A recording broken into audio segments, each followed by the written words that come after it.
کسی پہ بھروسہ کرو تو آخر تک کرو، آخر میں ایک اچھا دوست ملے گا۔ یہاں سبق۔ مشکل وقت آ جائے تو کسی کا احسان نہ لو، کیونکہ مشکل وقت 4 دن کا اور احسان زندگی بھر کا ہوتا ہے۔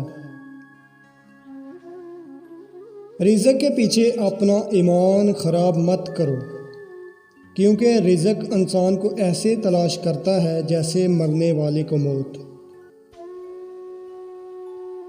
جب تم دنیا کی مفلسی سے تنگ آ جاؤ اور رزق کا کوئی راستہ نہ نکلے تو صدقہ دے کر اللہ سے تجارت کر لیا کرو۔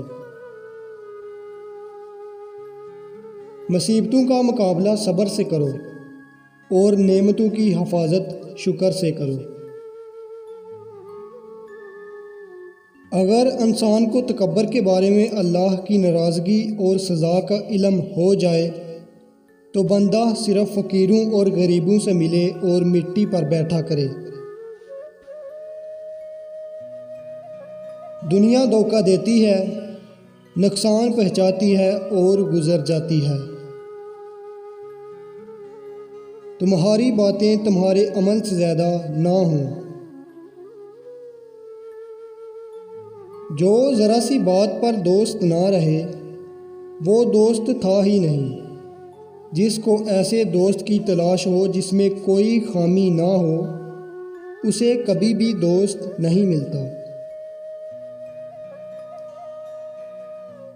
پریشانی میں مذاق اور خوشی میں طعنہ مت دو، کیونکہ اس سے رشتوں میں موجود محبت ختم ہو جاتی ہے۔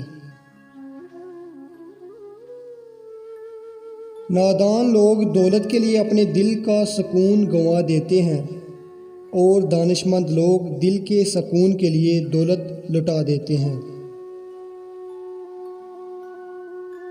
جو تمہاری خاموشی سے تمہاری تکلیف کا اندازہ نہ لگا سکے، اس کے سامنے زبان سے اظہار کرنا صرف لفظوں کو ضائع کرنا ہے۔ خدا سے جب بھی دعا مانگو تو مقدر مانگو، عقل نہیں، کیونکہ میں نے بہت سے عقل والوں کو مقدر والوں کے در پر دیکھا ہے۔ زندگی کے ہر موڑ پر صلح کرنا سیکھو، کیونکہ جھکتا وہی ہے جس میں جان ہوتی ہے، اکڑنا تو مردے کی پہچان ہوتی ہے۔ ہر عمل یہ سوچ کے کرو کہ یہ ایک بیج ہے اور کل اس کو درخت بننا ہے۔ اگر تم پانی میں ڈوب رہے ہو تو تمہیں یاد آ جائے کہ وقت نماز ہے تو نماز کی نیت کر لو۔